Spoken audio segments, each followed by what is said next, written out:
એક શિક્ષણ હોય અને એક કેળવણી હોય, એક ધંધો હોય અને એક પ્રોફિટ હોય, એક લોસ હોય અને એક અપમાન હોય. એને સૌથી ઉપર જે હોય ને તો એ તમારા ધંધાની અંદર આપના લોકોથી થતું નુકસાન હોય.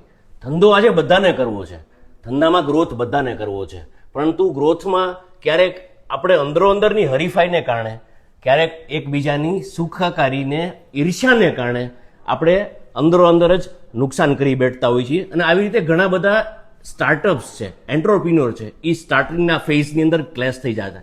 હજારો સ્ટાર્ટઅપ છે ને શરૂઆતના 100 થી 200 દિવસની અંદર જ ક્લેશ થઈ જાય. રીઝન કે કોઈનાથી કોઈનો ગ્રોથ જોવા છે, કોઈનાથી જોવાતો નથી. આ બધી વસ્તુ એટલા માટે તમારી સાથે શેર કરું છું કે આવનારો ટાઈમ છે ને ધંધાનો જ ચોક્કસ છે, પરંતુ તમારા ધંધાના રાઇટ્સ છે, પ્રોપર્ટી છે, જે તમારી ઇન્ટેલેક્ચ્યુઅલ પ્રોપર્ટી છે, એને સિક્યોર કરવાનો છે.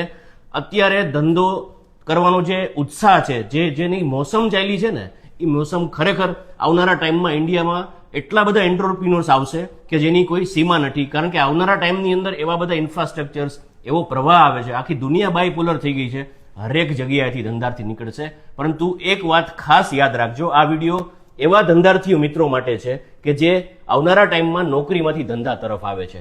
તો સૌથી પહેલું પગથિયું છે કે તમારો જે વિચાર છે ને એને સિક્યોર કરો. મારે વાત કરવી છે અક્ષયભાઈની. અક્ષયભાઈ સુરતની અંદર અક્રોસ ધ પાન ઇન્ડિયામાં પોતાનું રીચ આઉટ કરે છે ટ્રેડમાર્કનું. ટ્રેડમાર્ક એટલે એકદમ સરળ સમજ તમને આપું ને તો તમારો જે વિચાર છે ને એને કોઈ કોપી ના કરી શકે. તમે જે મહેનત કરીને જે તમે સપનું સેવ્યું છે એને કોઈ કોપી ના કરી શકે. તમારા ધંધામાં તમે જે એનર્જી આપી છે એને ડિસ્ટર્બન્સ ના આવે.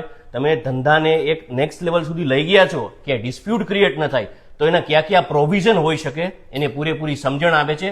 પ્રોફેશનલી કામ કરે છે. એટલું જરૂર કહીશ કે તમારા સપનાઓમાં તિરાડ કોઈ દિવસ નહીં પડવા દે. વાત વધુ નથી કરવી, વાત પાકી કરવી છે, વાત મજબૂત કરવી છે. ધંધાર્થી છો ને તો ધંધામાં થોડાક બજેટ એવા બી ફાળવો કે તમારી બ્રાન્ડ જે છે ને એની ઇમેજ બનતા પહેલા તૂટી ન જાય. અક્ષયભાઈની ડિટેલ્સ છે, એનો કોન્ટેક્ટ નંબર સ્ક્રીન ઉપર આપેલો છે. મળવા જેવા વ્યક્તિ છે. ધંધાને એક સમજદારી કેળવતા પહેલા સમજજો, ધંધો કરતા પહેલા ક્યાંક ને ક્યાંક જ્ઞાન મેળવજો. Wish you all the very best અક્ષયભાઈ. ખૂબ ખૂબ આગળ વધો એવી શુભકામનાઓ. Thank you Riteshbhai.